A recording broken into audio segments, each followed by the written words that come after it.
Hey there, friends, Nibs again. Out in the garage tonight doing a little bit of goofing around, and I have a trying to answer a question for one of the viewers. Posted a question on one of my older videos about my Daisy Powerline 856. Apparently, he has one as well, and he was doing a little bit of work on it, and the trigger return spring fell out, and he asked if I could help him out with trying to figure out how to get that back in there. So I have mine right here. It's pretty neat. It's called the Eagle, and I've already taken the screws out.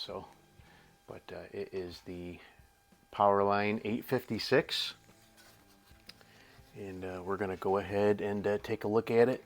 I have my camera running up here on the overhead looking down, so we'll switch up to that, and we'll go ahead and take a look at it. So there are 4 screws. I put them over here in order. They go like this, and then one right here in the little one into the trigger guard. So there's a long one, a short one, a long one, and then the trigger guard, short one. I took those out already, and it looks like, so there, I know there's, based on working on a couple of different ones like this, there's a little tab right here that sticks into this metal shroud. These are very similar. This part is very similar to like a 840. That's the single pump ones. I've had to take one of those apart before. But let's go ahead and so I think if you start lifting up from the back,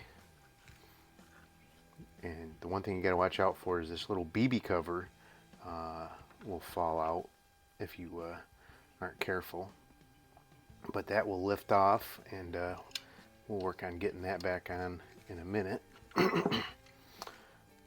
let's go ahead and take a look here.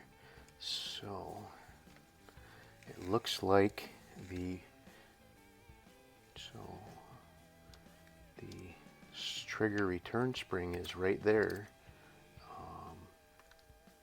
Pretty simple.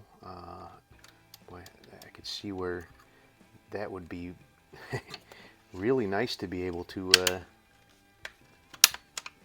throw a really much lighter spring in there too. Maybe before I actually button this all up, I'll grab one of my spring assortments and pop that one out and see if I can find a lighter spring that's about the same size, because that is a pretty heavy duty spring right there, and I think that's way too much overkill. So, and so I think that'll answer your question right there. It just has to go between, it's just above the safety here. There's a little notch there, and then it goes against this little, there's a little tab that sticks down off the sear there. So, and then to get it back together, we want to push this BB door up and get that notch in the front there, and then that should slide and click. Then you would just put your 4 screws back in the same order. And I think the 2 longer ones are the exact same size, so that wouldn't matter, but the smaller one goes in the trigger guard, and then the bigger one in the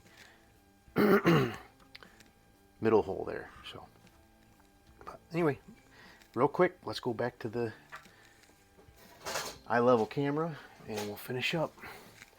So anyway, there you go. That was pretty easy, I think. But I think I got a little playtime here, playing around with that. We'll goof around with it.